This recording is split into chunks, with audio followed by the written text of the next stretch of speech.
métier, c'est de faire du coaching dans la relation avec le cheval et donc dans l'éducation du cheval.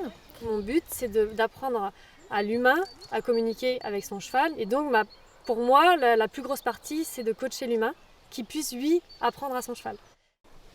Je fais des séances à domicile. Donc, c'est-à-dire que je vais aider les propriétaires chez eux à éduquer leurs chevaux ou à régler des problèmes qu'ils ont avec leur cheval.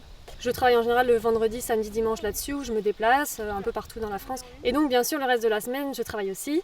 Donc, la première partie, c'est travailler mes chevaux personnels pour pouvoir justement faire des vidéos avec eux, pouvoir faire des photos, pour pouvoir justement montrer mon travail qui est très personnalisé. J'ai une façon d'éduquer les chevaux qui est très personnelle. Il y a aussi une partie comptabilité, bien sûr, donc partie paperasse, comme toute entreprise.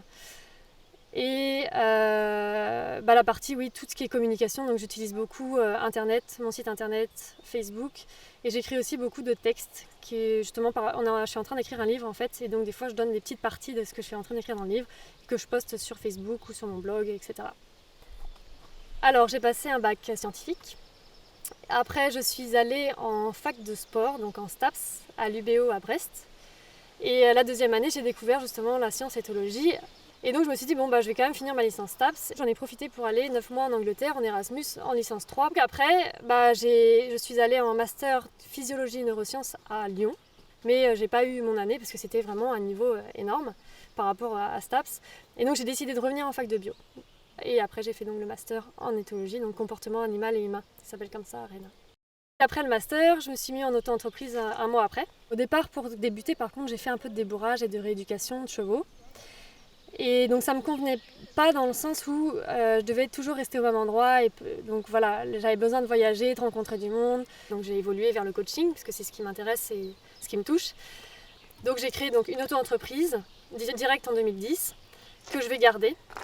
Et en parallèle, vu que je me forme en développement personnel en ce moment, je vais créer une société avec donc ma meilleure amie. Là, ce sera une réelle société où on va mixer développement personnel et éducation du cheval, où là vraiment il y aura 50% développement personnel.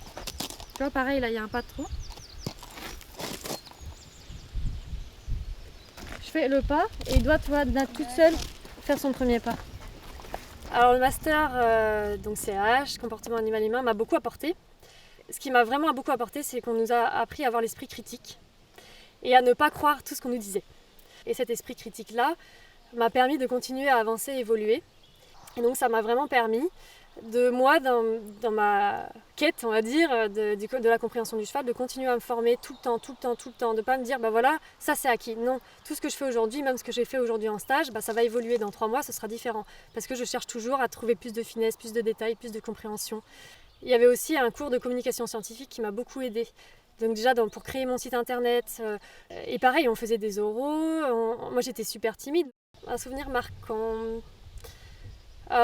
justement, c'est plutôt les cours de communication scientifique là où on passait devant tout le monde et donc notre professeur nous avait expliqué que quand tout le monde nous regardait dans la classe, il y avait plein de yeux qui étaient focalisés sur nous et qu'on avait peur et qu'on avait du stress et que c'était normal parce qu'en fait c'était notre cerveau reptilien qui nous disait alerte, alerte, alerte, finalement tout le monde va vous sauter dessus et qui nous avait expliqué que non, il fallait donc se raisonner et se détendre.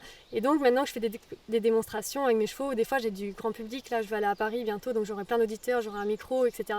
Je pense à ça et je pense à ça en me disant non, ne t'inquiète pas, tu es entouré de plein de monde, mais ils vont pas te sauter dessus, c'est ton cerveau reptilien qui te donne une alerte, donc détends-toi et je me remets dans l'état d'esprit où j'étais à ce moment-là et j'arrive à me détendre.